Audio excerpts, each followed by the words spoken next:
আমি দাঁড়িয়ে রয়েছি চিনার পার্ক আটঘরা চেকপোস্টের কাছে এবং ওইখান থেকে যে আমার বাঁ হাতে একটি রাষ্ট্রায়ত্ত ব্যাংক রয়েছে দেবরাজ চক্রবর্তীর কয়েকটা অ্যাকাউন্ট এবং লকারের হদিশ পেয়েছে পুলিশ।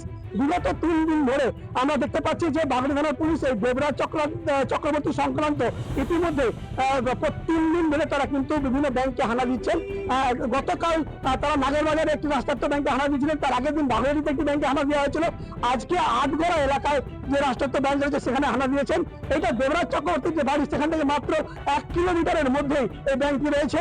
আর এই ব্যাংকের মধ্যে ইতিমধ্যেই প্রায় ব্যাংক বন্ধ করে দিয়ে এখন অর্থাৎ এই মুহূর্তে কিন্তু ব্যাংকে কোনো যারা গ্রাহক আছেন তারা উঠতে পারছেন না, ব্যাংকে তালা বন্ধ রয়েছে। ভিতরে যেটা হচ্ছে লকারটা খোলা হচ্ছে এবং এটি সিজার লিস্ট তৈরি করা হচ্ছে এবং ইতিমধ্যে যেটা পুলিশের পক্ষ থেকে জানা হয়েছে যে জানা যাচ্ছে যে ইতিমধ্যেই যে লকারে কিন্তু সোনা গচ্ছিত রাখা রয়েছে এবং বেশ কিছু গুরুত্বপূর্ণ নথি রয়েছে। বাগড়ি থানার পুলিশ প্রায় 6 জন আধিকারিক তারা কিন্তু এই তল্লাশি অভিযানে যোগ দিয়েছেন এবং পুরো বিষয়টি কিন্তু ভিডিও রেকর্ডিং করা হচ্ছে যাতে কোনো রকম যে এভিডেন্স টেম্পার না হয়। লকার থেকে কি পাওয়া গেল?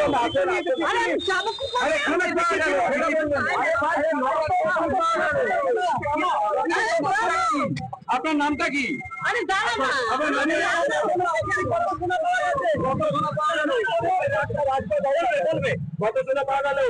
আমার পায়ে ব্যথা দেন না। আনন্দ মোহন ঝা, রিপাবলিক বাংলা, বাগুইআটি। নানা ধরনের কন্টেন্ট দেখার জন্য লাইক করুন, শেয়ার করুন আমাদের ফেসবুক পেজ, সাবস্ক্রাইব করুন আমাদের ইউটিউব চ্যানেল।